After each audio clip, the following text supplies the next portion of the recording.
Hey, hey, everybody. Welcome, welcome.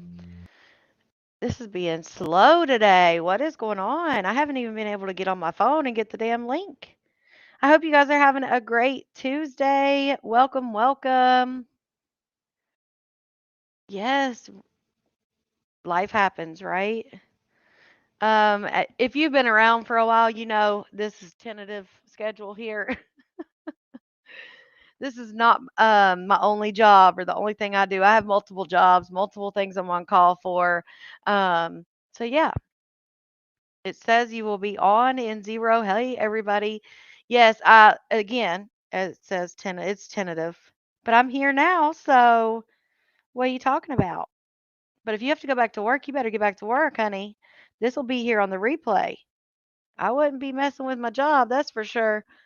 Hey, hey, you're up tonight. Hey. Yes, I'm loving true crime. Hey, Tina. Yes, hit that like button. Hey, Carrie. If I could get a damn link, maybe. I mean, what is going on with YouTube today? I'm on my phone trying to get a link to my live, and it's like not letting me go to my live for some reason. I don't know if it's I don't know if it's my phone or if it's YouTube. It's probably YouTube. Yes, ICAN. What in the hell? All right, let me try to do it this way. I haven't even sent out the link yet. Trucker, are you behind on the live? Can y'all hear me? Let me know if y'all can hear me. Is it not? Can you not hear what I'm saying? Or yes, no, maybe? Maybe Trucker's behind? I don't know. Let me know. Hey, hey. Hey, Flocka. Because it's showing that I'm live and I'm talking to y'all. So let me know. Okay, Darlene said yes. So Trucker must be behind or something. Trucker must be having issues. Hey, Salad. I don't know what's going on. Okay, good. I was like, wait, she says she's live. I'm like, I am live. So maybe they're still watching the intro. Okay, let me send out the text real quick. Well, it's not a text, but the notification. Okay, cool.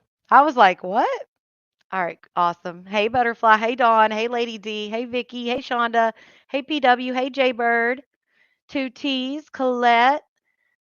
Vicky. Jennifer. Sherry. Tammy. Tina. T. Little. Darlene. Linda. Hey, everybody. Hey, Ann. Hey, Scorpio. Lakita. Jen. If I missed you, hey. Hey, Nick. You thought it was just you? Was it having problems? I can't right. I don't have it turned on right now to do it. I'm on my headset. It's a little bit different. It doesn't have the voice changer thing. That's why I haven't done it in so long. I've been using this headset ever since I got it because I love it so much. Um, Shout out to Heather, member for 3 months. Connie is just saving the world, standing outside prisons and reporting true crime. Right? Like I can do it all. I could save the world. Hey Blondie. Hey purple people eater either. What is weird? 2 hours ago, the little red dot kept saying you were live. That's strange. I'm telling you, YouTube has just been weird lately. Been strange.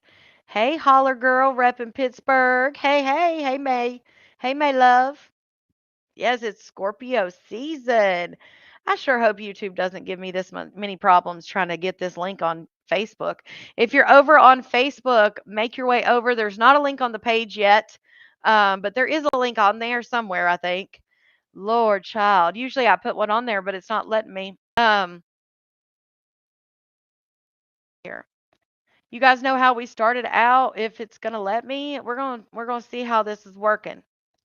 Because I'm not even on Wi-Fi on my phone. I'm on like my data, and so it shouldn't be having an issue. Um, but it's like not letting me do anything with Facebook or YouTube for some reason. All right, Facebook, let me put this link on the page. Damn it. Yeah, you think it's YouTube? Yeah, I was like, it was really bad during the countdown. I was like, what is going on? Oh no, Carrie, not a full moon. Y'all know what that means. Hey, maybe it'll get a little exciting. which I've been out of the mix for days since before. I've been out of the mix since Thursday. I know I was live. You can't hear me. What do you mean you can't hear me? Anybody else having that issue? Shout out to Cat's Crazy Side, member for 2 months. Got you on the big screen. Love it.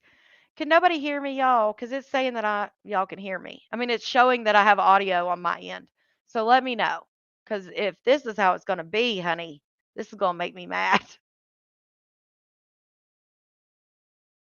Let me know if anybody else is having issues hearing me or not.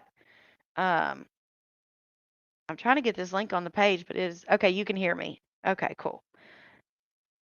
Yeah, if you're having any trouble, you have to go out and come back in, which you can't hear me, obviously, if you're having issues. But what in the hell? I don't know let me turn my Wi-Fi. I've turned it off. I've turned it on. All right. Hey, hey. But you guys know how we start this out. If you're over on Facebook, if you're on Kick, hey Kick. If you're on Facebook, eventually make your way over here. I do play the 2 games on Facebook, but once that's over, then I will be saying goodbye to you. Make sure you come on over, enter the chat at your own risk. There are 2 rules to true crime. One is this is a non malarkey zone. We don't talk about malarkey here. This is strictly true crime. If you want to talk about malarkey, join me later for the malarkey live and I will talk to you all about it. But we don't do malarkey. And number 2, no spoiler alerts. If you happen to see a story that pops up that you've been, that you've been watching, that you've been, going studying or researching or whatever the case may be, please sit on your fingers and let everybody find out on their own. And then we'll have like a discussion afterwards. But yeah, don't give any spoilers away. I'm here listening with my eyes closed. I'll replay tomorrow because this time change has me wanting to go to sleep early. Thank you so much for being here, even though you're tired. I appreciate that. Full moon's got me ready. Hey, Missy, full moon has got me ready to sleep. Yeah, this time change is like makes everybody sleepy, I think. Yes, Tina's like, this is why I love true crime, no malarkey. And yeah, there's not very many. We removed your video. What the effing crap? No, they didn't. No. What? Oh, that's some bullshit. Hold on a second. That's some bullshit. Wait a second.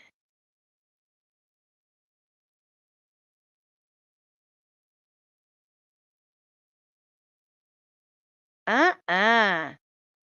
Somebody put in a copyright strike on HD's funeral and put their name. Okay, I'll talk about this on Malarkey because what the fuck? Okay, that's some crazy. Oh, hell, there's another one. This video contains something that infringes someone's copyright. That's crazy. So now we're just putting in fake copyrights? Oh, shit. The HD's funeral, which is crazy because I was just telling Tibby that it's a good thing I posted a summary of HD's funeral because um, Tibby's page got taken. So that's the only way we had it. But I know Tibby didn't put a fucking copyright strike on that. There ain't no way. That's crazy. Okay, anyway, that's crazy because I've done copyrights where it's came back and said we can't prove you're the copyright owner. But how the hell did they do that? And the email's not Tibby's, obviously, because it shows you the email. It's a completely different email. It's not funny at all. That's crazy. All right, so let's get into this. I did get the link on the page. So if you're on Facebook, um, make sure that you come on over and hit that link on the page. All you got to do is go to the live that you're in, scroll up, click the link, and come on over, enter at your own risk. If you see someone or something you don't like, all you have to do is block them. That's where the action happens is the comments. No matter if it's true crime or malarkey, it all goes down in the comments. Trust me. But yeah, if you want to tussle, you're adults. We can all have our different opinions. I do not like a whole I do not like a whole group that has the same opinion. I don't, even though they call me a cult, that's not the vibe I'm going for. I want us to have conversations. I want us to our different perspectives, our outlooks, they're all going to be different because we're all different. So I love healthy conversation, healthy debate, all of that. No, Carrie, her YouTube got taken when she had HD's funeral was on the YouTube that got taken. So no, I don't mean that she got taken. It got taken again. Um, but now that I know you could do a copyright that easy and it's not even your shit, this is going to be an issue. I will say that Facebook has been doing, like, they gave me the permission to use licensed music, and I was using licensed music, but the craziest thing, people would put in that they were owners, and like then it would make us share revenue, and the people wouldn't even be the owner of the stuff. Like, people are just putting in these false claims on stuff, and you have to be careful because they're probably making, even if it's 50 cents off every video, if they're doing it millions of times, they're making some money, you know. So yeah, I love to see healthy debate. If you're doing too much, I will time you out. Again, no malarkey, no spoiler alerts. Those are the two big ones. Other than that, have at it. Um, that too, I see. That's exactly why. Like, how can they even copyright it when the original video is gone? That's another, like, what the hell are they doing? So maybe it was a glitch, I don't know, but it gives me it says the owner is Tibby Coleman, and then it says the email is a different email. But I'll show it all on Malarkey. This is the game. This is how we start out. Look at number one. I don't know what they have in common. Usually, we play this game. It is most of the time you have to um, choose one of the people that are accused of a crime, so AKA accused criminals, and usually their mugshots all have something in common, which I haven't figured out what they have in common besides they all look to be men. Maybe that's it. And then you have to match them with what crime you think they did. Sometimes it'll be what weapon they used, sometimes it'll be what tattoo they have.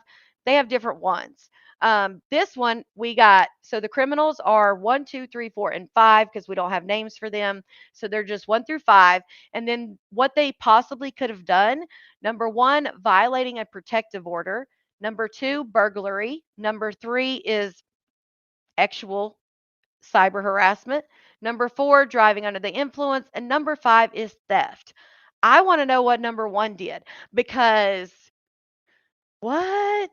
That's crazy.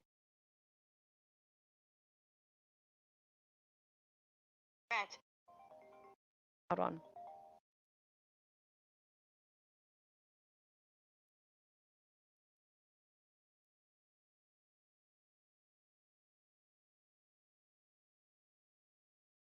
Oh,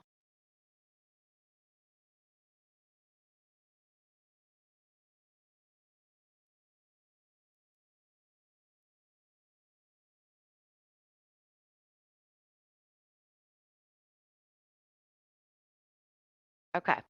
So you guys throw out what you guys think, and I will just put them in random order. Remember what you said because, obviously I can't pick everybody that throws it out there, but I'll just randomly put them in and we'll see how we do. We did good on Thursday. Last Tuesday was not good. Um, Not good at all. So we did much better last week. If I can even get in my live at this point, I'm trying to get in so I can see your all's comments. All right. There we go. Now I'm in here. All right. Yeah, one looks like he just opened an awesome Christmas present. One is driving. Okay, I see a lot of you guys that say number one is driving. I would think he was either driving or violating a thing. You guys say number four is violation. Okay. Number two looks like he just took a shit. Okay. How are these people able to wear? That's what I said. There was a guy a couple weeks back, Colette, that wore sunglasses. And I'm like, how are they doing that? So violating protective order there. Oh, you think four is theft? Number five is the cyber. Well, that could track. That could track. All right, we got burglary and theft, which burglary and theft are very similar, obviously. So which one is it? We got number two. I feel like number two probably is cyber harassment because I don't feel like he be. Number 2 just don't look like he'd be doing much burglary. But I see Mary said he did burglary. So we're going to put theft right here and we're going to see what we got. Oh, we got 2 out of 5, y'all. I knew it. It had to be number 2. I knew he couldn't have done any crime besides being a weirdo. Um, all right, number 1, we got it right. Driving under the influence. Number 2, he's violated a protective order. He looks like the type. I'm just saying. I'm not trying to judge, but he looks like the type. Number 3, we got it right. Theft. That's why he's got them sunglasses on. He probably sold them bitches. Number 4, well, there you go. Number 4, we should have known. We knew number 4 was a little creepy because we put him as violating a protective order. But yeah, he's a little he's even creepier. So number 4 is actual cyber harassment, and number 5 is burglary. And he committed burglary with the shirt that says 70% of people are stupid. Sir, you should have picked a different shirt. Yeah, Christine, but I think individually we might be good at it. I think it's when I try to like pick all the different ones. Um, that I think that's what makes a difference. I think if we all played, you know, by ourselves, we might do better. But I just like playing. I just like playing. Okay, we did this one already. So hold on 1 second. Hold up. A hold up.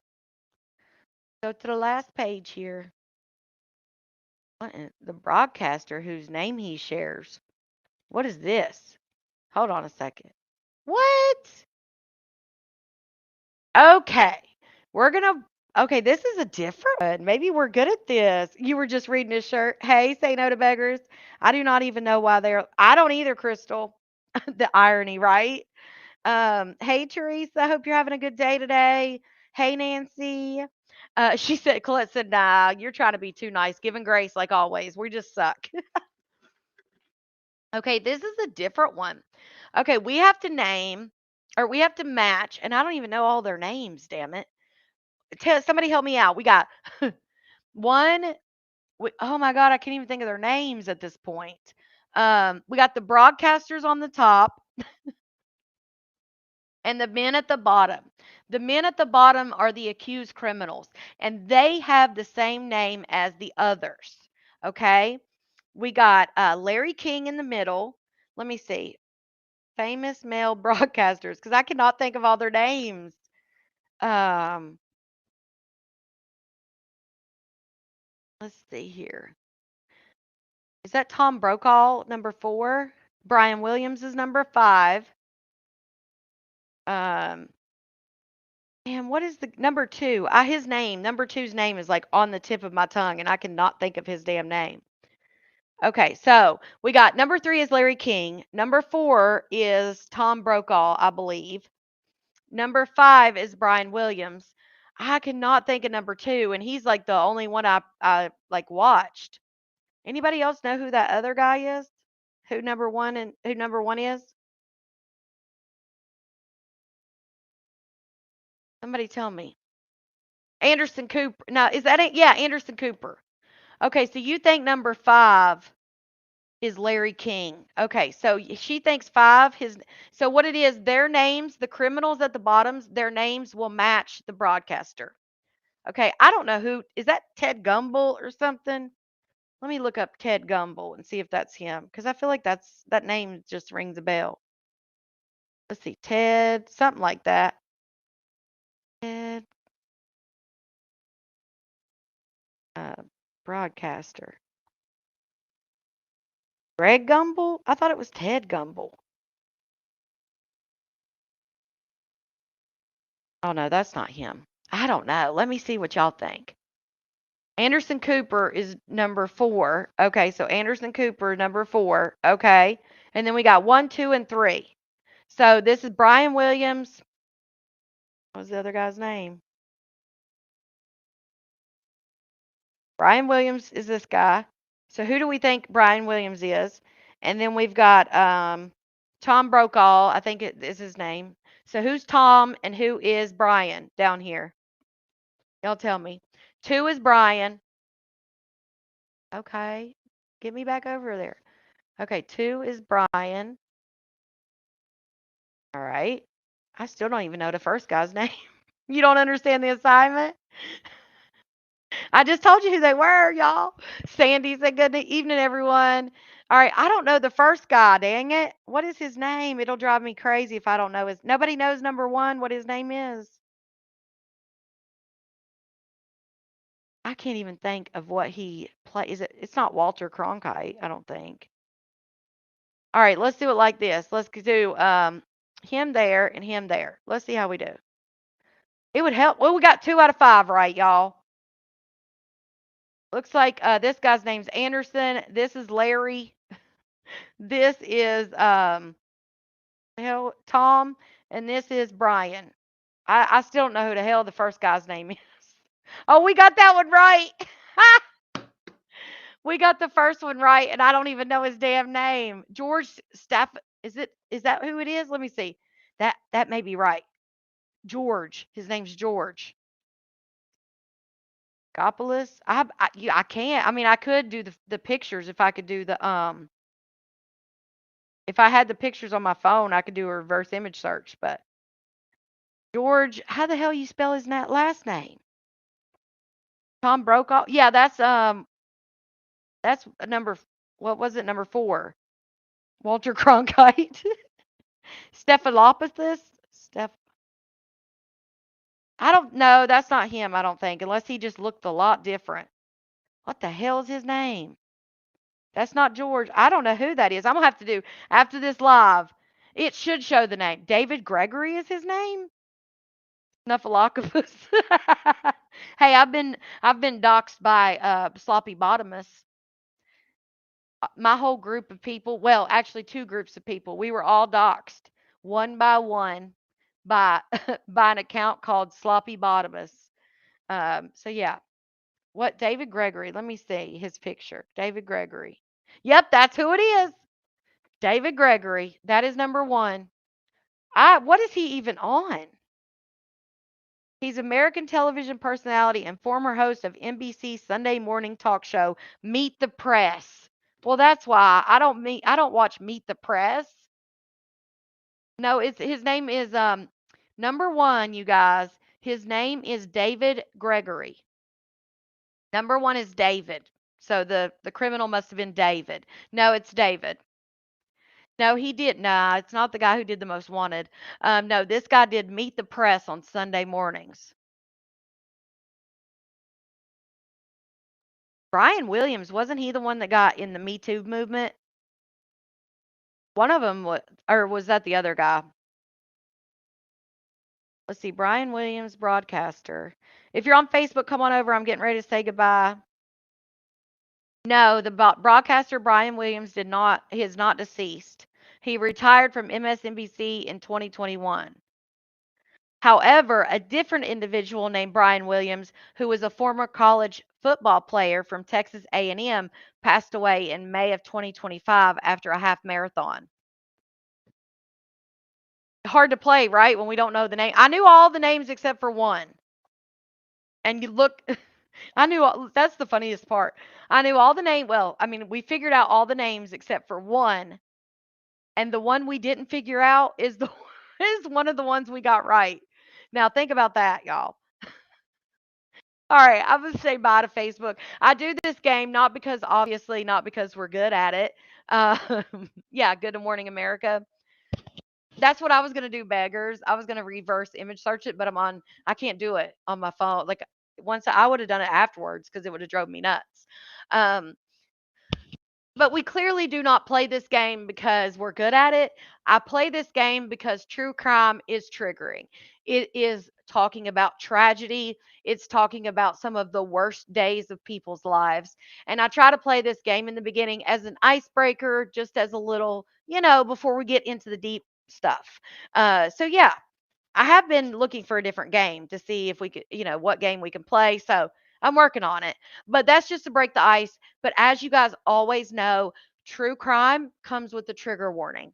Now, the trigger warnings may change as far as what the different topics are, but just know that we will be discussing things that some viewers may find disturbing. Um, So viewer discretion is advised. I would say please be in all my lives, whether it be true crime or malarkey. I prefer everybody to be 18 and over. I really prefer older than that, but I can't tell you what to do. You know, you're an adult. But yes, this is not a family friendly show. So just get that out of the way. But Facebook, I am going to say goodbye. This is the end of the road for us. And no, I'm not down on bending knee, but I am going to say goodbye. I will see you at Malarkey if you come back for that. Until next time on Tuesday, or I mean on Thursday, if you're just coming back from True Crime, I'll see you then. Bye. All right. So let's get into it. I enjoy disturbing as well, Killa. Me too. I definitely enjoy true crime. It's definitely something that I watch. Even off of here, I'm always watching YouTube or something. I watch a lot of body cam stuff. A lot of body cam stuff. Okay. So let's get into this. Let me actually switch accounts and see if this video has uploaded to my page yet. Because we do have a few updates on some cases that I've covered. So I do want to give a few updates here. A few things that we've talked about in the past that we haven't gotten an update on, and this is one of them. Now, I was not doing crime. I don't think when this happened. I don't think I was doing true crime yet. However, I did cover this case as many other content creators did. So I did want to give an update. This case happened back in 2024, and I'm sure everybody in this live is familiar with this case. So I wanted to give an update.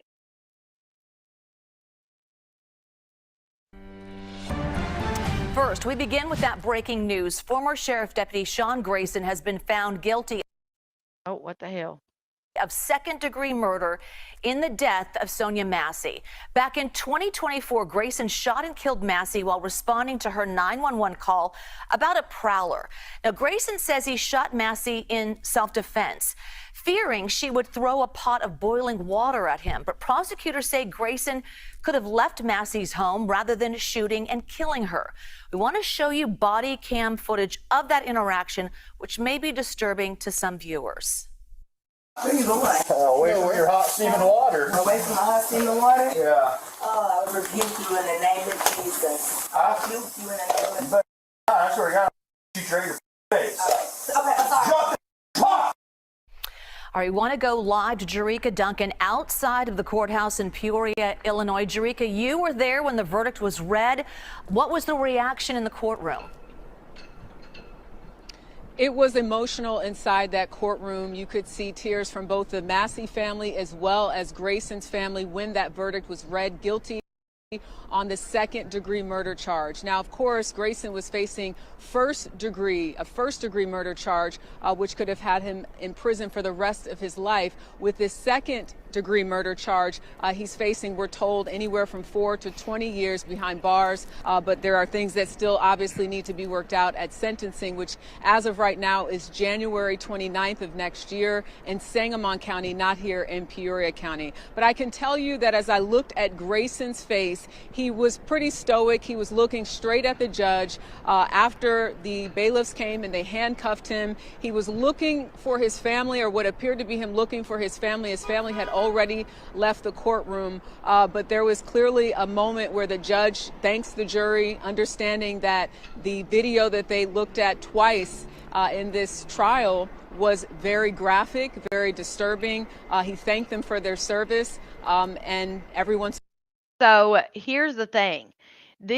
All of these charges were on the table. So the jury, he had one count, first degree murder, second count, first degree murder, third count, first degree murder, and then second degree murder. So all of that was all on the table for the jury. The jury decided he was not guilty of first degree murder and that he was guilty of second degree murder. Which a lot of people do not agree with. Sort of went out on their way, but the process in of itself took about 5 minutes. The jurors came in, they announced the verdict, and that was it. It's my understanding they deliberated for a total of 6 hours and then came up with this verdict. Have you heard from Sonia Massey's family? So Sonia Massey's family, when I spoke to them before, they said, you know, the best they were hoping for, at least one of the family members said, was that first-degree murder conviction. They understood that second-degree murder was on the table, but of course they did not want Grayson to be acquitted on all charges. So they said they had mixed feelings going in. I have not gotten a chance to speak to them just yet. We ran right outside of this court. Yes, if you guys don't remember, Sean Grayson had he had his military career. He had the police officer job that he was at whenever he did this was his, I believe, sixth job in a short period of time. He had been, let go and all this. I assume that the other police departments didn't communicate before they hired him. I'm not sure. Or they just hired him because they needed people. Who knows? But this was something that he was known for. He was known for his attitude and his perceptions of things, and like people knew he was this way. It's not like, in my opinion, it's not like he just did this and he felt for he thought he was so, she was going to kill him with a bucket of water. Like, come on. I feel like things should match. Like, yes, is steaming hot water going to hurt? Is it going to maybe scar you, give you burns, things like that? Yes. Could it kill you? Yeah, maybe from complications from the burns or whatever. But it's not like she was holding a pew pew, in my opinion. I feel like there were lesser things they could have done, but that's my opinion, of course. Courthouse to set up to obviously bring you this breaking news. Yes, Patricia. But I can tell you, having met with this family almost a year ago, that it's been very challenging for them. It's something that they can't shake. You know, they will always sort of be attached to this graphic video that has been seen around the world. I was listening to Sonia Massey. I think she's 16. I know she said she's in the 10th grade, 15 or 16-year-old daughter, just speak about how much she missed her mom, and how her life has changed drastically as a result, because she's the girl who, your mom was killed by that police officer. So I think the family, I can't imagine what they've been through. And then when I think about Sean Grayson's family, I was actually sitting behind them yesterday for closing arguments, and it was clear that they've been torn apart by this too. When the defense was talking about how Sean Grayson was justified in what he did and he followed policy by the Sangamon County Sheriff's Office, you could see family members of his looking at the jurors kind of in that direction and shaking their head, almost to say, yes, you see, like, he did what he was supposed to do. He didn't do anything wrong. When the defense attorney mentioned that it was Sonia Massey who sort of escalated the situation, were the words that the defense attorney used, you could see again Grayson's family shaking their head like, yes, if there wasn't a pot involved, and I guess in their opinion, their family member, Sean Grayson, did not feel threatened, none of this would have happened. But of course, the prosecution sees this completely different, and said that this has to do with someone who, in the words of the prosecutor, was a bully, they said, who didn't like not being in control, and did not respond the way that he should have in a case like that. So you have families that have obviously been torn apart by this tragedy, but there will be a sentencing, which is the next step in this. We don't know yet if there's any plans to appeal this verdict, which sometimes you see, but there will be a sentencing in January. Jerika Duncan, thank you for your observations. Appreciate it. We want to bring in CBS News senior crime and public safety producer Anna Schechter. Anna, let's talk about this. Grayson not guilty of first-degree murder, but guilty of second-degree murder. So what does that verdict tell you? Well, it tells me that the jury was convinced by Sean Grayson's testimony on the stand that he felt threatened by that pot of boiling water, that they thought that was a mitigating factor. We all watched that body cam footage. We all saw him pull the trigger and shoot her and cause her death. But the question at hand, was there a reasonable impression on his part that he was in danger. And so to me, this second-degree murder charge with a sentencing guideline that caps at 20 years instead of that life, to me, this means that the jury was convinced that he did feel threatened and convinced enough that they brought that charge down to the second-degree murder. Grayson testified, as you mentioned. Do you think that helped him? I do think that it helped him. I think that the body camera video was so damning.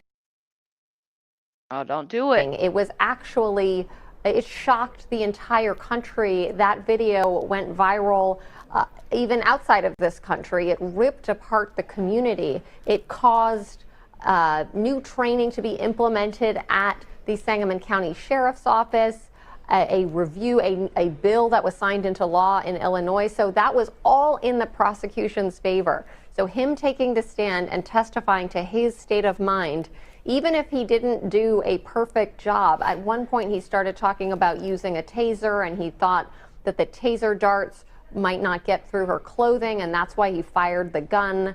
When I was seeing that, I didn't know how a jury would react to that, but clearly it worked. Now, of course, it is rare for a law enforcement official to be convicted of something like this, of second-degree murder. So, you know, he didn't get off, but certainly that sentencing guideline is significantly lower than the first-degree murder. So he got convicted of second degree murder. So his sentencing will be in January, and he faces, I believe they said 4 to 20 years. Um, the fact now, if he would have gotten convicted of the first degree murder, he would have probably spent life in prison. But now I mean, he can't be that old. He's probably in his 30s. So even if he does the full 20 years, he'll be out in his 50s. Again, I don't know how old he is, but he does not look that old. Um, I could probably look it up here and see. I don't think he's that old. So even if he has to do the whole 20 years, he's still going to be able to get out and live a life. You remember seeing this? Yes. Okay, so as of October 2025, he was 31. So he was 30 at the time of the shooting. So he's 31 years old. So even if he gets 50 years, yeah, he's still a convicted murderer, right? But even I'm 50 years. Even if he gets 20 years, he'll be 51 when he gets out, and he's never going to do the whole 20 years. Um, he's never going to do that because he's going to get, if he doesn't do other crimes, in jail, obviously.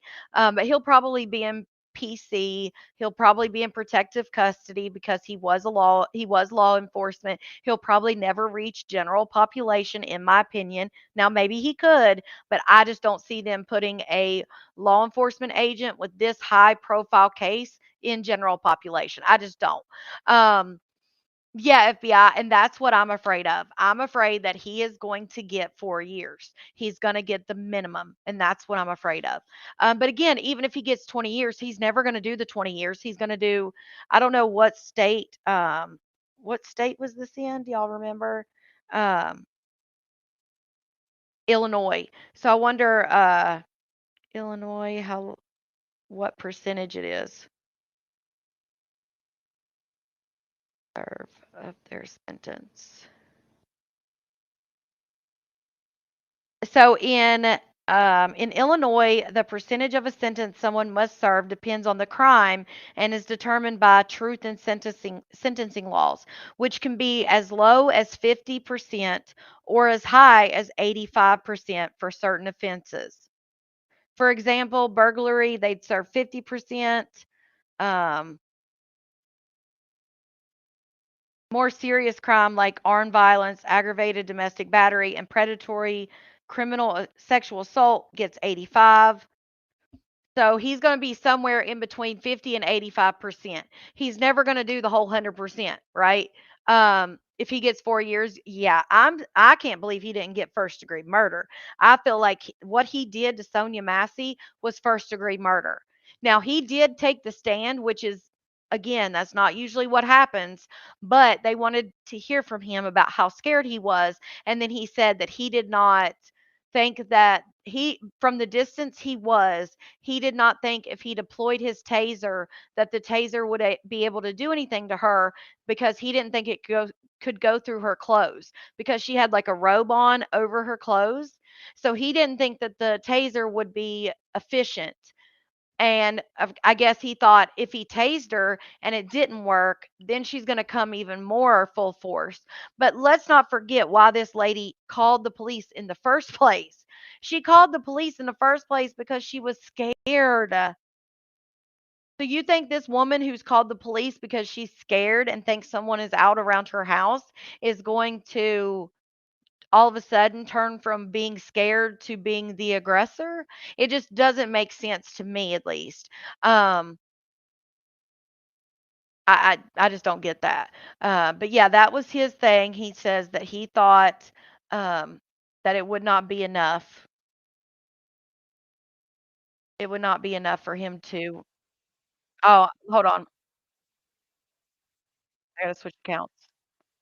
But yeah, if in January, if he gets 4 years, I think there's gonna be a lot of issues.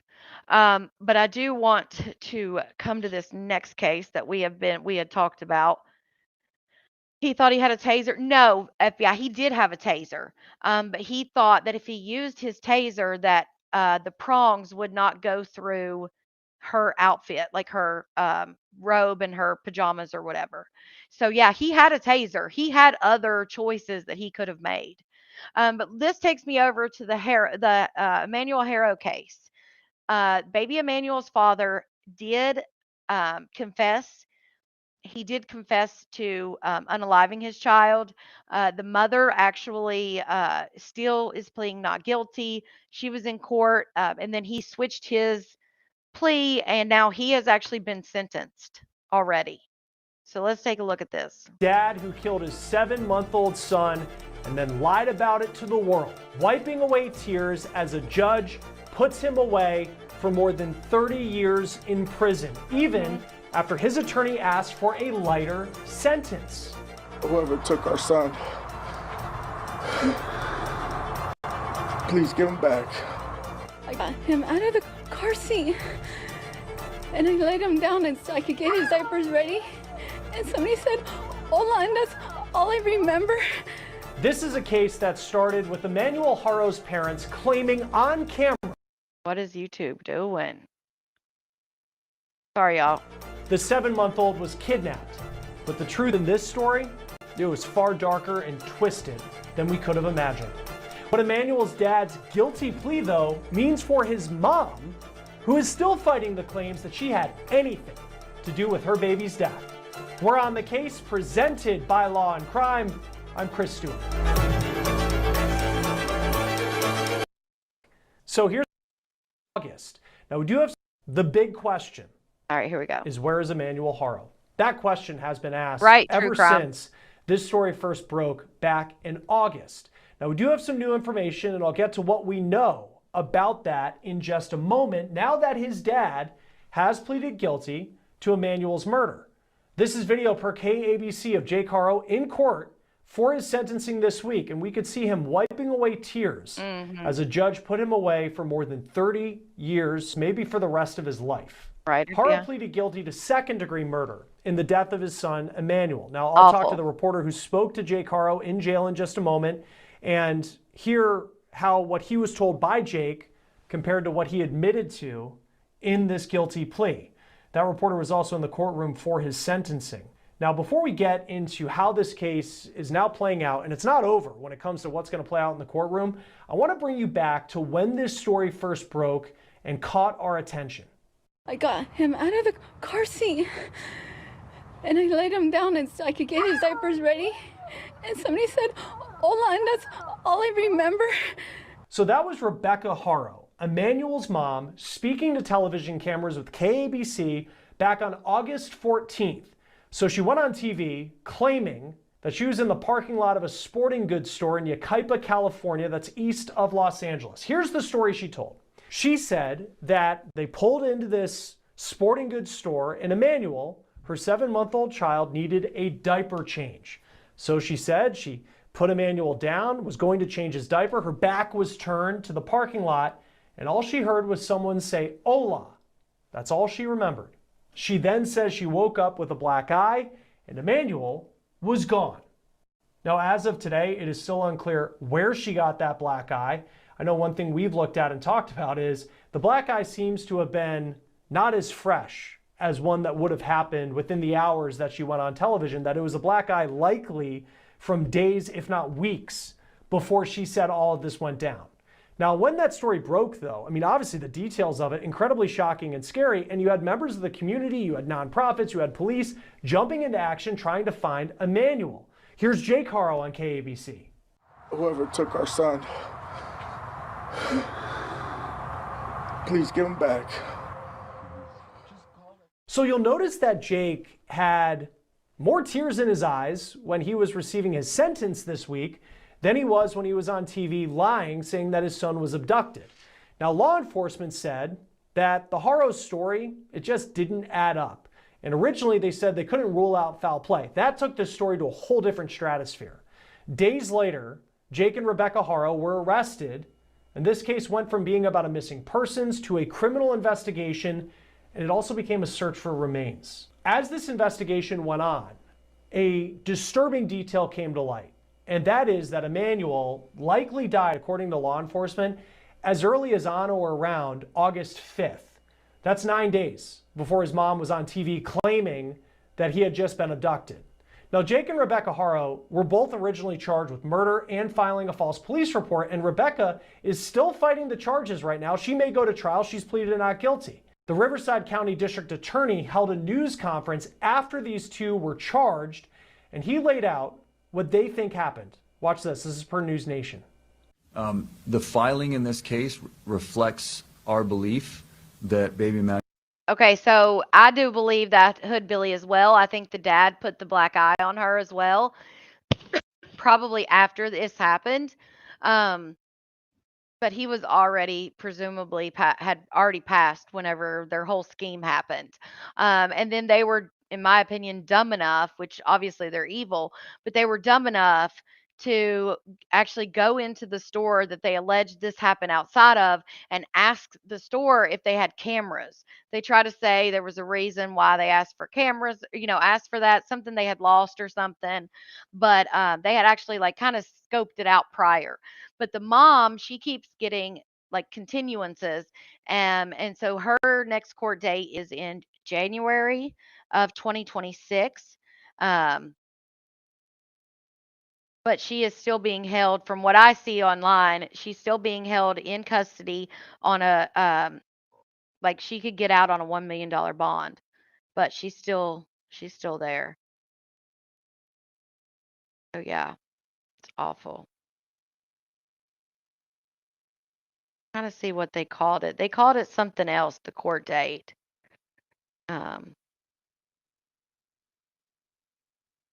Called it like some kind of hearing. I can't remember. But listen to what they said they think happened. Daniel was abused, victim of child abuse over time. Yeah, and Nick. that eventually, because of that abuse, he succumbed to those injuries. Now, it's unclear what specific evidence law enforcement has when it comes to Emmanuel's cause of death, but it's also been unclear exactly what happened to Emmanuel's body. This is what the DA said back on August 27th about that. Yes, we have a pretty strong indication of where the remains of baby Emmanuel are. So that investigation is ongoing at this time. The district. If you guys remember, they actually took the father out onto the side of what looked to be a highway, and he was out there with them searching. So I'm assuming that they think that's where the baby is. But if that's where he is, why have they not found the baby?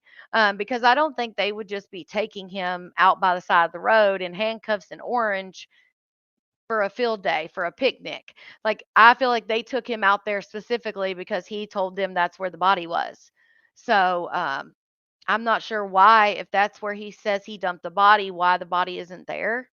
The attorney has not gone deeper into what his office believes happened to Emmanuel's No, body. There Dawn. are obviously a lot of theories out there, but it's important to note that we haven't seen law enforcement out actively searching for Emmanuel's body. You know, what does that tell us about Hey, potentially Latasha. what happened, what information they have?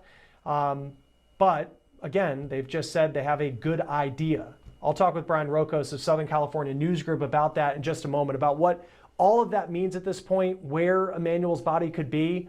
Will we ever know what happened to Emmanuel's body? It doesn't appear at this point that there was any sort of plea agreement where Jake Haro, because he pleaded guilty, would offer that information, but a lot of information is still sealed in this case.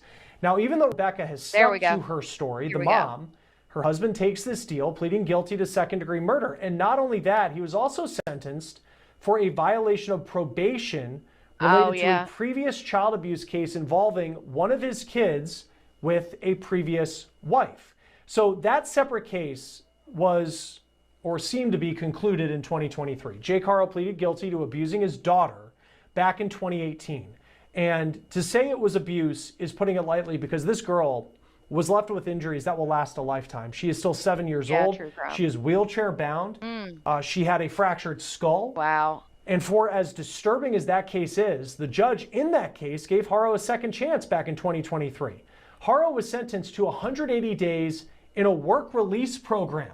Now, in the case involving Emmanuel, Haro's attorney did ask for a lighter sentence of 15 years to life, partly because Jake Haro was in some ways taking responsibility by pleading guilty to murder, not putting people through a trial where they would have to prove that he was responsible. But the judge this time around said there was no second chance. Haro was hit with 25 years to life, which is the max for that second-degree murder charge he pleaded guilty to. And on top of that, he will have to serve at least 7 years, roughly, in prison on a probation violation related to the 2023 child abuse case. And he will have to serve those roughly 7 years before his 25-year-to-life sentence even begins. Now, during his sentencing, Emmanuel... Good. Good. And I feel like maybe that's why he went ahead and pled guilty, maybe trying to get the wife out of it or something, because he knew he was already going away for what he did to his daughter. And why the was he ever allowed around any children blows my mind. This happened in 2018, where he abused his daughter so bad that she will never be the same, that she will always be in a wheelchair. She had skull fractures. Why was he ever allowed to be around any children, even his own? Like, I just don't understand that.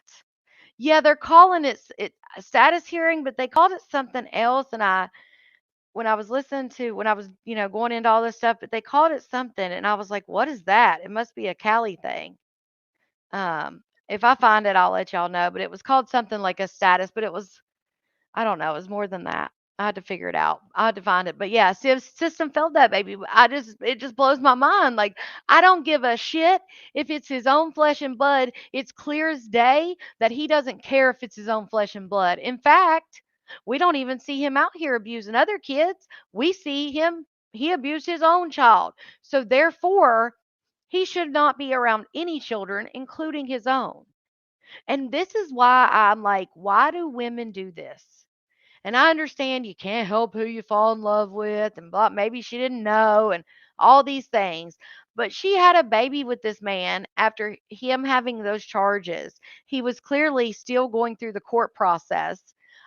He had pled guilty, I think, it would happen in 2018. He pled guilty in 2023, or got sentenced in 2023, or whatever the fuck it was. He was on probation or paper. Like, she had to have known at some point he did this to his little girl. There's no way around it. I don't care. If she didn't know, then that's a bigger problem. But it's like, why are you having kids with these men? And if you are having kids with them, if it happened, it happened. But why are you letting them around these men? Like, what is going on? Oh, yeah, she knew. It's just like, now look what happened. Now not only did he hurt his daughter and almost kill her, sadly, her quality of life is terrible. I mean, the child is wheelchair bound. She'll never have a childhood like she could have had he not done what he did. She was, she was a healthy baby. And now, knowing that, you let your child be around him, and now your child will never see the light of day because he's not even here anymore. This man is pure evil. This is a pure coward. I always say men who hit women are cowards. Even more so, people who hit babies, animals, elderly, like they can't fight back. I mean, some elderly can, don't get me wrong, but incapacitated adults kind of thing. Like that is the pure coward. Like what? Oh, you don't want to fight somebody who can fight back. You want to fight somebody who can't. Yeah, coward. Harrow's grandma, Rebecca Harrow's mom, addressed the court. Here's part of what she said per Oh, I don't know. KABC. Is she pregnant now? And I stand here with you, asking you to give him the maximum. Because I don't want him to give him another chance. He didn't give nobody a chance. He had many chances. Now, that grandma gave a very passionate speech in court asking for her son-in-law to be sentenced to the maximum amount of time in prison. It's important to note, though, that the woman you just saw speaking there, her daughter is Emmanuel Harrow's mom, and her daughter is facing a charge of murder. And her daughter was the one on TV telling the story that Emmanuel was abducted from a sporting goods store parking lot. Everything related to that and what she said on camera, that's all allegations at this point because Rebecca Harrow claims she's innocent. She's pleaded not guilty in her case. They're calling it a settlement conference. I've never heard of that. Again, I've always told y'all law and like stuff like that. That's definitely not my forte. But they're calling it a settlement conference is her next court date. I don't know what a settlement conference is. I guess that just means they're settling on maybe what she pleads to. I don't see anything that says she's pregnant. That doesn't mean she isn't. But I don't see anything like that pops out and says she's pregnant here. Ugh, but yeah, they continued it basically and to where again her settlement conference has been moved to January 21st, 2026. I think they have a miscourt. I mean, Court TV has a misprint. It says 2023, but that's clearly not correct. But yeah, settlement. Have you guys ever heard that? A settlement Case is expected to be in court in January. It is unclear Megan. how her Oh, husband's it's a plea guilty deal. plea Okay. will impact her case. Joining us now is someone who was in the courtroom for Jake Harrow's sentencing, has actually spoke to Jake Harrow Yes, while Tibby. he was in jail as this case had proceeded on. Brian Rokos with Southern California News Group. Good to see you again. Thanks for being with us here on Law and Crime. What was it like yesterday in court? Just how Jake Harrow was acting as it seems like his legal... That was what I was going to ask. I'm curious, has it come out? Because I've not heard. Now, I have, and again, that doesn't mean it didn't happen, but I've not heard anything that says like she's taking that defense because obviously she had a black eye. We know that there was nothing. I sure thought he was going to get off. Did you? I did. Not after this stuff came out about his daughter. After the stuff came out about his daughter, I think that sealed the deal for him. I think that was like, oh, I think people could not look past that and go, hey, we've got this weird case. I mean, they had him out there on the side of the road, in off the highway looking for something. Like I think that sealed the deal for him. I mean, he was still, I believe, on paper of some sort, parole, probation. I don't think he was on parole because he didn't go to prison, but he was still like on paper for the case with his daughter. So I think they realized, like, I mean, he almost killed his daughter. Like, she is a miracle to even be here wheelchair bound. I mean, she was just a tiny little thing. Um, but this case, I didn't, now I've lost my train of thought now, but, talking about that. But I've never heard, I haven't heard that she's going to use that, but obviously we know nobody attacked her, right? We know that's not true. So she had to get the black eye from somewhere. And is she going to take the defense? Because she's still pleading not guilty. So I would only assume that she's going to take the defense of, I was told to do this. He is who hurt the baby. He's who did everything. And then I was also scared for my life. I mean, look, I had a black eye. And so I made up the story of what happened. And obviously, her story kept him out of it, which is probably what he wanted, is to keep her out of it. But I feel like And I understand the psychology behind it and all those things. But I feel like if you had a chance to get out of the house to make up this big elaborate story, when you got in there with the cops, you could have been like, "Hey, listen, this man, like, now that we're inside and I feel safe, like, please help me be safe." If you had other kids or whatever, like, that would be the point where you come clean. You don't go on television and continue to perpetuate the lie, continue to, pull at heartstrings and say he's missing. No, when you get in there with the police, you say, "Listen, I'm scared for my life. Like, you've got to protect me." Something. Um, but yeah, and that for that alone, I feel she needs to go. I don't think she was.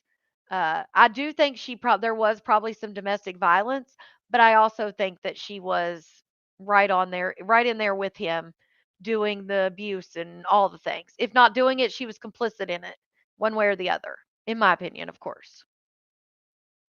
Situation came to a conclusion. Right. Hey, Brandy. He had his head down some of the Oh, I love time, that, but there Brandy. wasn't a Don't ever huge apologize. reaction. Don't ever apologize for that. When he pleaded guilty, he a few weeks ago he cried very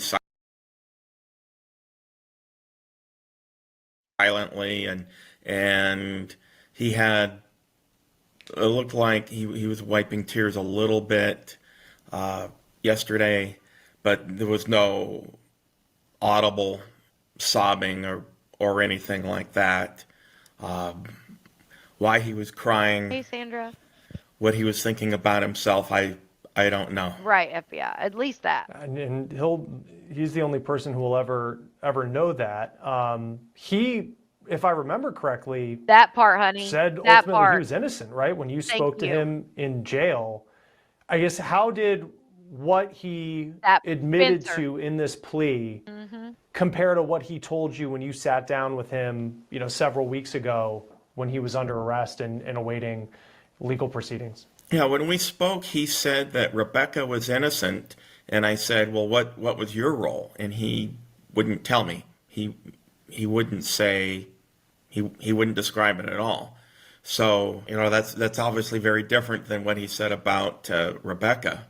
And that made me think at the time that he had some role in Emmanuel's disappearance and death, and whether that was intentional infliction of injury or something accidental that happened that he tried to cover up. He would not say at the time.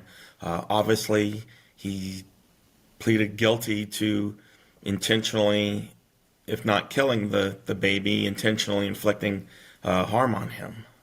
And Oh, I think one of the wow, big questions Gary. when I saw that he was taking a plea, Wow. and if you can just walk us through how this works, where, my question was, okay, like what does the state get out of this? What does the district attorney get out of this? We still at this point don't know what happened to Emmanuel Haro. How did this plea come about?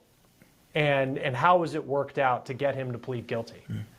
Well, most of the time, a plea deal is done with the cooperation of the district attorney's office.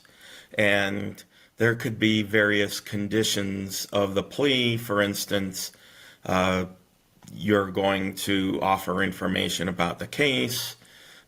No, they did not. They have not found the baby.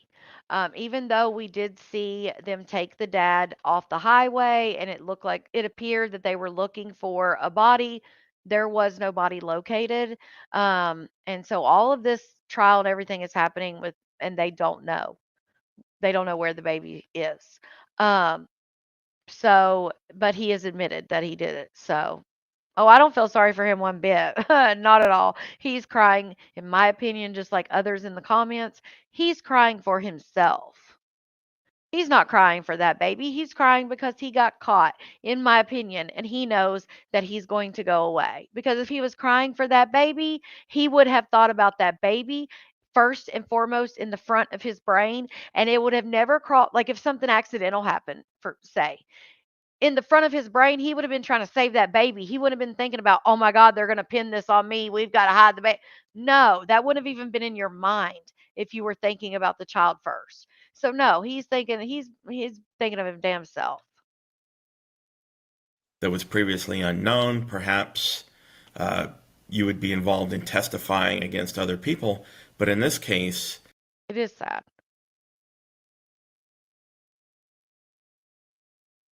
Right, FBI. I mean, this was the classic throw yourself on the mercy of the court. The plea. They can't say what he did and didn't do. Which you guys know my theory. I feel like if you don't say it, which that makes it even worse, because in my theory is if you leave it open-ended, like many people do on this internet, they'll leave things open-ended or say like, well, if I said what I could, then people would look at you real bad. I feel like that makes it worse because everybody's worst, you're thinking of the worst. But the fact that he doesn't want them to find the body clearly, that makes me think, God, what did he do to what is the cause? He was done to Judge Polk, not to the district attorney's office, although the DA's office did not object to the plea. And it was kind of and that's his promise is his daughter that he abused prior. I mean, she's wheelchair bound. She 3% of her brain. I mean, she is not ever going to be able to function as a child, as an adult, anything. She will be full care around the clock for the rest of her life. And she was a healthy baby, born a healthy baby. Odd timing because the same day, but before Jake made the plea to the court, the district attorney's office added a charge of assault on a child under age 8 causing death. And that actually carries a longer prison term, 25 to life, than the second-degree murder charge that Haro pleaded guilty to. And so yesterday in court, and by law, this was a situation where the assault on the child and the murder were part of the same act. And so under California law, why is it going you can so be slow? sentenced on being weird. Okay. Nicholas, I saw a story like that, but I think it was in 2017. Is it a new story? Because that happened in 2017 too. only one of those because they're part of the same act.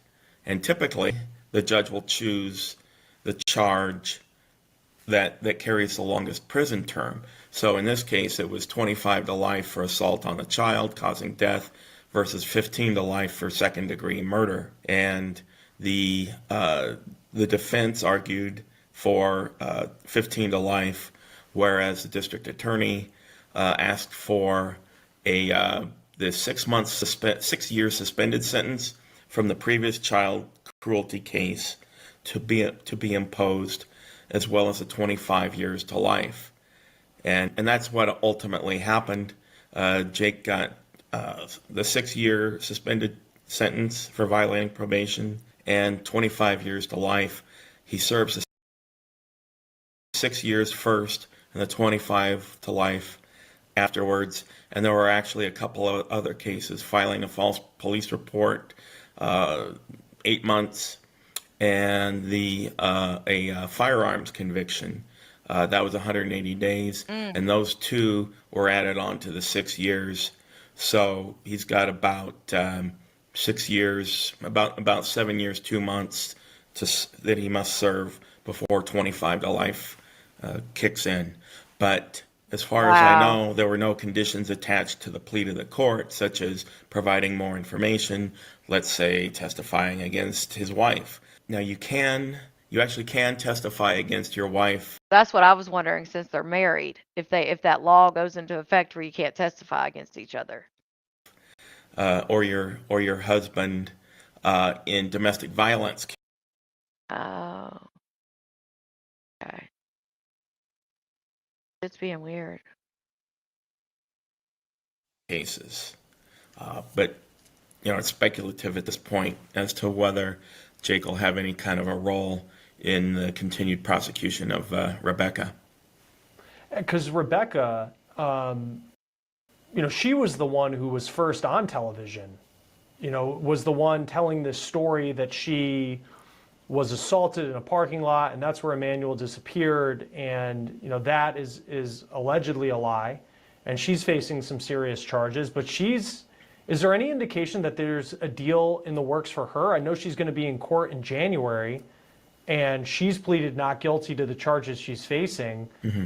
What does her legal proceeding look like now? Her case look like now, considering that Jake has taken this deal? That's crazy. Yeah, well, her attorney, I mean, obviously her attorney is going to try to make some of these charges or all the charges go away. And like I said, Jake told me that she was innocent.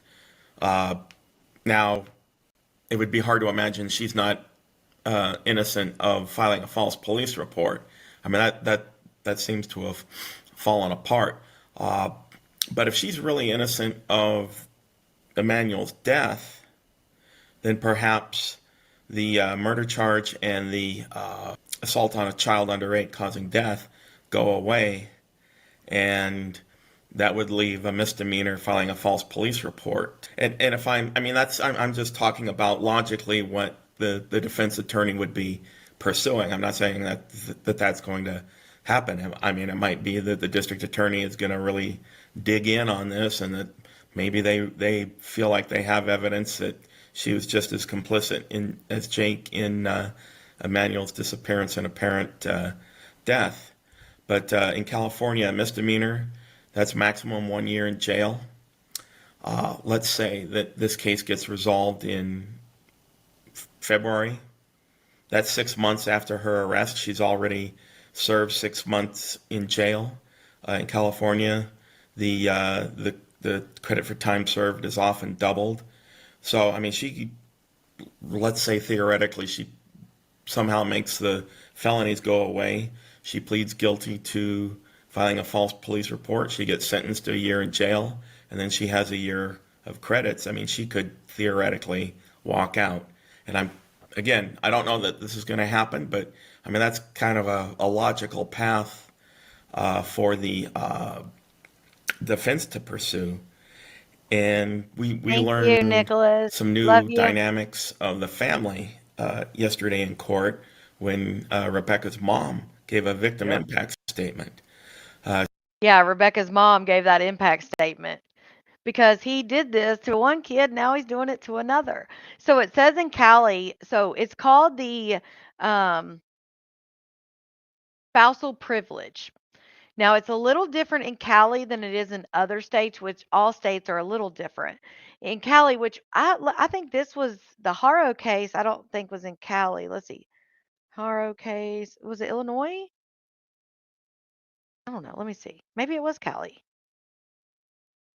Yeah, it did take place in Cali. Okay. So in Cali, it's a little bit different. It says that California Evidence Code 970-973 spousal testimonial privilege. It says a married person has the privilege not to testify against their spouse in any proceeding, whether that be criminal or civil. But it says only the witness/spouse can choose whether to testify. They can't be forced. However, neither one of them are a witness in this case. Both of them are being charged. So when it says only the witness spouse can't be forced to testify, that tells me that if you're the criminal, maybe you don't have that privilege anymore. Because the way they're charging them is that they both did the crime, not that he did the crime and she witnessed it, right? Which I'm sure that's what she's trying to say, is that she witnessed it. But it basically says only the one that's the witness to a crime can't be forced to testify. And then, of course, it says it only applies while the marriage exists. Once the marriage ends, this privilege ends for future testimony. But this guy on on law and crime or whatever, he's saying they can I mean, obviously they can. If you wish to testify, then obviously you can, but you can't be forced to testify. So like if they wanted to testify against their husband or wife, I guess they could. But again, it's only the witness, not the one being charged. It also says the confidential marital communications privilege in California says that a spouse has the right to refuse to disclose and to prevent the other spouse from disclosing any confidential communication made between them during the marriage. So if you talk to them about something that was confidential, say you're having pillow talk, and you told them about a story where you robbed a bank and you and your friends robbed a bank and you got away with it and blah, all those things, you have a right to refuse your spouse of being able to talk about that or disclosing that because that was confidential communications made during the marriage. The privilege continues even after the divorce. That is a key factor, I feel like. So, the confidential marital communications privilege in California, that privilege continues even after you're divorced. That is crazy. So, that means basically that your husband, whether he is your husband now or was your husband, is sworn to secrecy. The shit you told them is secret. Do you ever talk about Peach Patch, aka Peach McIntyre? Her situation with her husband Wood is so wild right now for views and chaos. Reminds me of May's social media circus. Okay, so yes, I personally watch Peach, right? Sometimes I'll watch her because she makes like she sells those courses. She makes crazy money, but then she'll be like in an eviction and she's paying like 10,000 to the eviction court and she has lots of drama and she is one that teaches how to go viral on social media. And, people took, like, she did a YouTube thing, not to get off course here, but she did this YouTube thing where she would tell people just put on the thumbnail and the caption, a life in the projects, and you'll go viral. And there have been several, if you look on YouTube, you'll see the videos if you type that in. But like several of her students went viral just listening to her about the caption, the thumbnail, all the things about living in the projects. And like they all of them almost got 1 million views. But yes, her situation with her baby daddy is crazy right now. But her and Wood have went through so many situations like this. And she has said she hates him and will never be with him. And then the next thing you know, they're back together. So yes, I definitely have seen and know about the Peach drama for sure. But back to true crime. Um, so yeah, but it looks like her case is going to be in January. I wonder if um, obviously he got convicted, so he still has to wait for his sentencing on whether he's going to get which or no. I mean, he already got his. She's waiting on hers. She said I was thinking of the other case. I was thinking of the cop.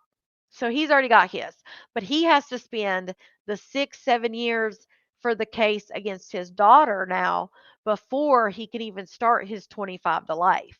And of course, just because he got 25 to life doesn't mean that he's going to get out at 25. He'll go in front of the parole board and they can decide whether he gets out or not. And he may be denied and may spend the rest of his life there, depending on how long he lives. But her settlement conference, which is her next court date, will be January. So we'll see how it plays out. But this is just an awful case. that uh, she had reported Jake to Child Protective Services, Oh, and she didn't get real specific about. can you imagine reporting him and everything, knowing he had done this to his daughter and they still didn't do anything to him? I mean, I can just only imagine her frustration that she has with the system. I mean, I just can't imagine. I mean, I can't imagine. But I'm sure she is very frustrated with the system. I know I would be. What are we doing tonight? Are we just like, going rogue over here on YouTube? We're just YouTube's About just her going. concerns, other than she Sorry, said that guys. she told CPS that she didn't like Jake. Oh And wow. apparently CPS went out and visited the house, and according to the grandmother of Emmanuel, CPS said, well, the house looks clean, there's plenty of food in the refrigerator, so we see no reason to take any kind of action. But the grandmother said that after that report she made, that Jake had isolated himself and Rebecca and the children, their collective 3 children, from other family members. So she also made the comment It made it that worse. Jake turned. It made it worse because what happens is she made the account, and I'm sure her statement that she didn't like him, they probably thought, oh, so this is just she just don't, it's just a mother-in-law who doesn't like her son-in-law, whatever. But here's my thing, like, look at his history. I can't even believe that he was allowed around children. Why? Why would anybody take that chance? Why would the court system take that chance? He was still on paper. He was still trying to deal with this case. Clearly, because he just got the 7 years because of it. He was still dealing with this case. Why would you take the chance of any other child being around him? Why was there not, or was there? I don't think there was, because we would have heard about it. Why was there not a stipulation that said he's not allowed around any kids? And clearly, the child he hurt is his own. So that would be the first category of children I would take away from him, is his own, because he clearly doesn't. He clearly attacks his own flesh and blood. I just don't. I can't understand it. Doesn't mean Rebecca's mom thinks she's guilty though. That Nick, that makes me think that she's putting it all on him. Clearly, but I think again, at least she was at the least she was complicit. At the most, she was involved. Either way, she was complicit, and again, she had at least had the chance. If I mean, I could never I mean, and I know people things bad have happened that they didn't let them happen, but you get what I'm saying. Like, if it was so bad that you were, scared for your life, when you made that false police report and got into the police station, then you should have opened your mouth. And the fact that she didn't tells me she was complicit. Went to the house and put us. Oh, that's sweet of her, BB. Oh, it's just awful. Rebecca into someone she didn't recognize. Mm. So perhaps there's some domestic violence there. We all want to know why Yeah, true crime. Rebecca wound up with a black eye. Perhaps there's some control issues. Well, clearly. And well, having heard that in court, you'd have to think that the defense would seize upon that, as a avenue of defense. That perhaps they might say that, well, Jake controlled everything. Rebecca was forced to do everything. Again, I don't know if the attorney Jeff Moore would do that, but that's, having covered criminal justice for quite a while, that's a logical path, right, for the defense. When you talked to Jessica, or Rebecca in jail, did she give any indication that there was domestic violence in their marriage? None, and I specifically asked her, how does Jake treat you? Has he hurt you? I asked her that specific question, and she said no. She said he's a great father, a great husband, loving husband, would never hurt a kid. That's what she said. Now, sometimes people are so afraid they don't report abuse. Well, I'm covering a murder trial in San Bernardino where a woman took a frying pan to the head of her boyfriend and killed him. Wow. And she said she had endured months of physical and mental abuse and killed him in self-defense, and where the jury is out on that, and we're waiting for a verdict in that case. And she had endured all these beatings and, according to testimony, never told a soul. So you don't know what happens behind these closed doors. Yeah, and clearly there was so much that happened behind the doors of their home. And I know that there's still just no official FBI idea of where Emmanuel is. You have as to far say as what I something. mean, I remember the DA saying that he has a pretty good idea, but he wouldn't go any further into that. Has there been any movement? And clearly it wasn't, or at least publicly, part of the deal that Jake was doing in pleading guilty, that he was going to. Right here's where he was out there in that field. He's in orange. I thought he had handcuffs on, but apparently I guess he doesn't, which is crazy. Was he shackled at all or anything? I thought he had handcuffs on, but that's even more strange. But yeah, this is where they had him. This was like there was a you could see like a guardrail over here, and then they had him out there walking around. So you can only assume that they were that was in Moreno Valley. You can only assume that he's trying to tell them that's where he put the baby. Give more information. But is there any idea where Emmanuel Haro is, or any sort of inclination Thank beyond you. just they have a pretty good idea where he is? Yeah, still Well, protecting him. it's kind of a process of elimination because we saw Jake out on the hillside by that freeway that one Sunday afternoon with the sheriff's investigators looking for the body, and so far as we know, they haven't gone back there. We have not heard any reports from people of, hey, they're digging up this vacant lot, they're digging up this grove. You wonder what sort of place could Emmanuel be where they would have knowledge of it but not be able to find him. And there's various reports, and who knows if they're true or not, that Jake threw Emmanuel in the trash, which means his body could be in a landfill somewhere. And, good luck finding the body of 7-month-old, Mm. In a landfill. And Oh, so they did mention landfill. See, I did not know that they had mentioned landfill. I didn't think they had done search. Had they done searches there too? Yeah, I missed that part. It'd be very hard to find in a landfill. Very hard. Very hard. Thank you guys so much for voting. Well, I wanted to give that update. I wanted to give that update on the case, and obviously the case with Sonia Massey because I know that really shook everybody. Um, yeah, Lady D, I think you're behind on the video because some of your comments, I knew what you were talking about, but I knew it wasn't like what we were talking about, which some people do that, and that's fine. I was just letting you know, because some people don't realize they're behind. So, oh yeah, the landfill's close by. Yeah. Um, yes, he's in third place. Let's get him back up. We've got 2 days. It ends on the 6th. So we've got 48 hours to get him up to that top. Um, yeah, I know Tina Bina. I know. Um, they've been going up and down, like all over the place. Um, so yeah, it's like I said, this is definitely a harder round. This is a quarterfinalist, and then it goes, I guess, to semifinalist and then finalist. Like they just get harder and harder.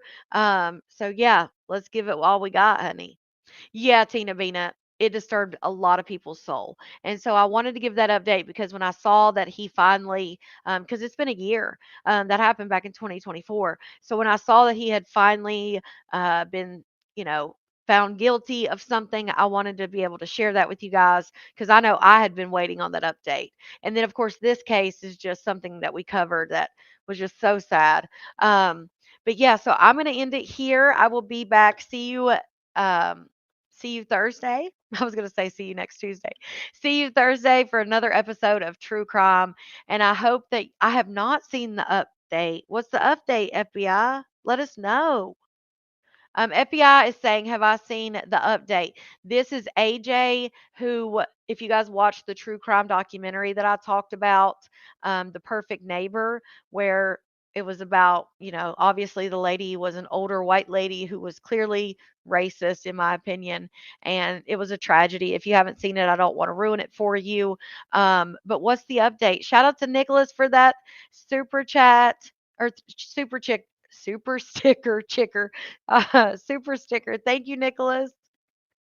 From the Outlaws Halloween costume is missing part of their prize steal. I told them to get with you. So I will message them again. I gave them your information and told them to get with you. So I will message again. Um, yes, I hope to see you back for Malarkey. The lady is suing those poor kids that lost she's suing them. Thank you so much, Carrie. She's suing them. You can only use the link I put on YouTube. It's the same link, Patricia. It's exactly the same. If you look at the end, it says like 59 something. It's the same link. I put the same link that I put here that I put on Facebook. It's the same one. So that's weird. She's suing them? It doesn't look like they did. Yeah, I don't think they did either. That is insane. Of course she has. Of course she is. Super chicker. I love you guys, and I will see you soon for Malarkey. I'm going to put up a thing. I'll be live probably pretty soon because I do have to get up super early in the morning, so I'm not going to take much of a break. So I will see you soon. Love you guys, and if you only tune in for true crime, I will see you again.